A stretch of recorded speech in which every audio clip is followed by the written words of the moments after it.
శ్రీవారి లడ్డూ ప్రసాదం కల్తీ అంశం వెలుగు చూసిన తర్వాత ప్రాయశ్చిత్త దీక్ష చేపట్టిన AP deputy CM Pawan Kalyan తన దీక్షను విరమించేందుకు తిరుమలకు వెళ్లారు. అలిపిరి నుంచి కాలినడకన కొండ ఎక్కిన పవన్ ఆ తర్వాత దర్శనం సమయానికి అనూహ్య రీతిలో అందరినీ ఆశ్చర్యానికి గురి చేశారు. తన ఇద్దరు కుమార్తెలను తనతో పాటు దర్శనానికి తీసుకువెళ్లారు. దర్శనానికి ముందు ఆ తర్వాత ఆలయంలోని పలు చోట్ల తన కుమార్తెలను పలు అంశాల్ని చూపించడమే కాదు, ఎక్కడైనా ఏదైనా మిస్ అవుతున్నారన్న వేళలో తానే అన్నీ చూపించే ప్రయత్నం చేశారు పవన్. కూతుళ్లతో కలిసి పవన్ వస్తున్న వైనాన్ని చూసేందుకు వందలాది మంది అలా వెయిట్ చేస్తూ ఉండిపోయారు పవిత్ర పుణ్యక్షేత్రంలో.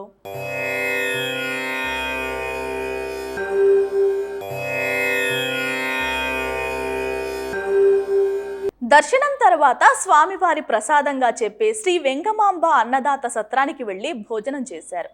తిన్నామంటే తిన్నామన్నట్టుగా కాకుండా భోజనాన్ని భోజనం మాదిరి తిన్న వైనం చూసినప్పుడు అనిపించే మాట ఒక్కటే, కొండ మీద స్వామివారిని చూసేందుకు ఆయన్ను ప్రసన్నం చేసుకోవడానికి పెద్ద పెద్దోళ్ళు చాలా మంది వస్తారు. కానీ పవన్ కాస్త భిన్నం.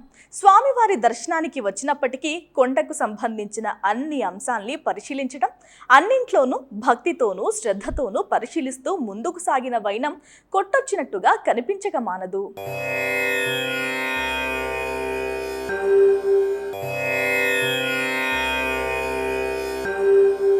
కొండకు వచ్చామా, దర్శనం చేసుకున్నామా, ఆ వెంటనే పరుగులు పెడుతూ వెళ్ళిపోయామా అన్నట్టు కాకుండా ఒక సగటు భక్తుడి మాదిరి వ్యవహరించిన పవన్ తీరుకు తిరుమల కొండ సాక్ష్యం.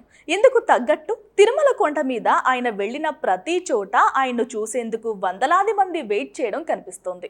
ఏమైనా పవన్ ఇమేజ్ ను ప్రత్యక్షంగా చూసింది తిరుమల కొండ.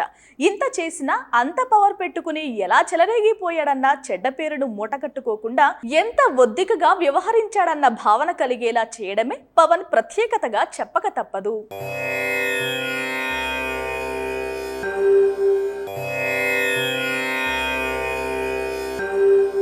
Please subscribe .news.